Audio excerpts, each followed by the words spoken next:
እያነበቡ መጽሐፍ ምን እንደሚል አለማወቅ ወይም አለማስተዋል የሚያስከትለው ዋጋና የሚያስከፍለው ዋጋ ምን እንደሆነ ወይም የሚያስከትለው ችግር ምን እንደሆነ መጽሐፉ ምን ይላል? ሐዋርያት ሥራ ምዕራፍ 13 ከቁጥር 26 ጀምረን ስናነብ ጳውሎስ ለአይሁድ ሰዎች ወይም ለቤተ እስራኤላውያን እንደዚህ ይላቸዋል። እናንተ ወንድሞቻችን የአብርሃም ዘር ልጆች ከእናንተ መካከል እግዚአብሔርን የምትፈሩ ሆይ ለእናንተ የዚህ የመዳን ቃል ተላከ። በኢየሩሳሌምም የሚኖሩ ሰዎችና አለቆቻቸው እርሱንና በየሰንበቱ የሚነበቡትን የነቢያትን ድምፅ ስላላወቁ በፍርዳቸው ፈጽመዋልና ይላል። ምንድነው? ስለ ኢየሱስ ክርስቶስ ሲናገርላቸው ነበር ማለት ነው። ከዚህ ወደ ላይ ስናነብ እስራኤል ኢየሱስን እንዴት እንዳደረጉት በሕግና በነቢያት መጽሐፍት ስለ እርሱ የተናገረውን በየሰንበታቱ ይነበብ የነበረውን ስላላወቁ ማስተዋል ስለሌላቸው ምንም እንኳን ለሞት የሚያበቃ ኃጢአት ባይሰራም በፍርዳቸው ፈጽመዋልና። ስለዚህ በፍርዳቸው ፈጽመዋልና ለሞትም የሚያደርስ ምክንያት አንድስ እንኳ ሳይገኝበት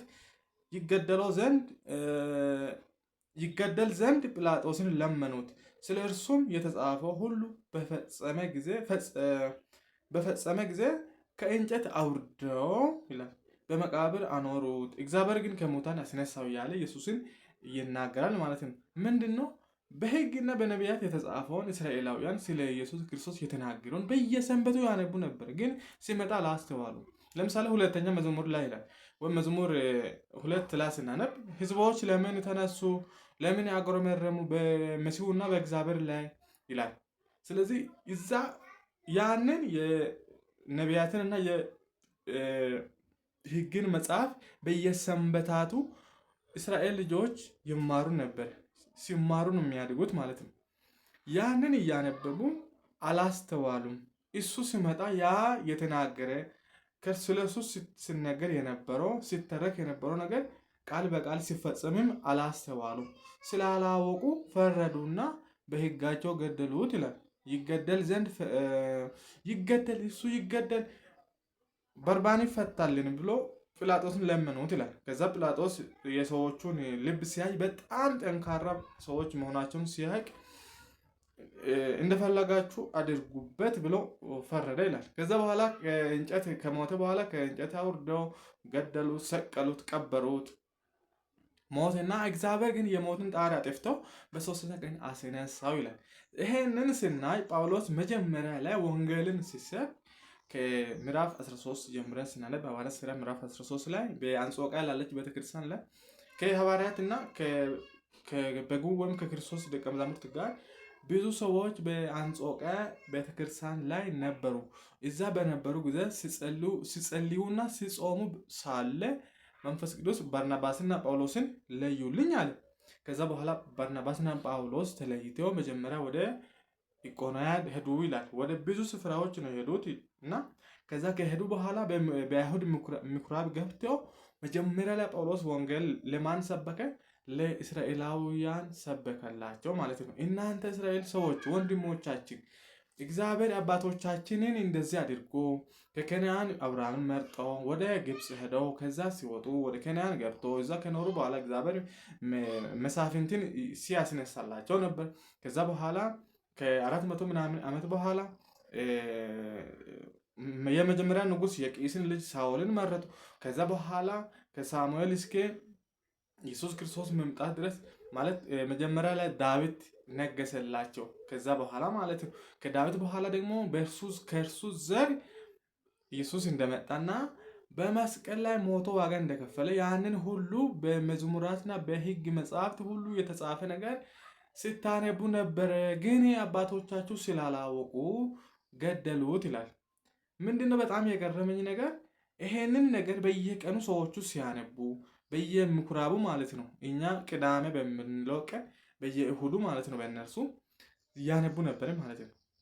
ኢየሱስ መሲህ መከራ እንደሚቀበል ለምሳሌ ኢሳያስ 53 እያነቡ ነበር። ለብዙዎች ነፍሱን ቤዛ ሰጠ፣ ስለ በደላችን ቆሰለ፣ በእርሱ ቁስል እኛ ተፈወስን፣ መከራን ተቀበለ። መዝሙር 2 ላይ ሙሴም ከዚህ በኋላ እግዚአብሔር ሌላ ነቢይ እንደኔ ያለ ነቢይ ያስነሳላቸዋል፣ እሱን ሲሙት እያለ ይናገር ነበር። ያንን ሁሉ ማሰብና ማስተዋል ስለሌላቸው ስለጎደለባቸው አላወቁትምና ስላላወቁት በሕጋቸው ፈረዱበትና ገደሉት ይላል። ስለዚህ እስራኤላውያን ከዛ ሰዓት ጀምሮ ምን ብሎ ይላል ጳውሎስ ምዕራፍ 13 በዛው የእግዚአብሔርን ቃል አስቀድሞ ለእናንተ ይነገር ዘንድ ያስፈልጋል።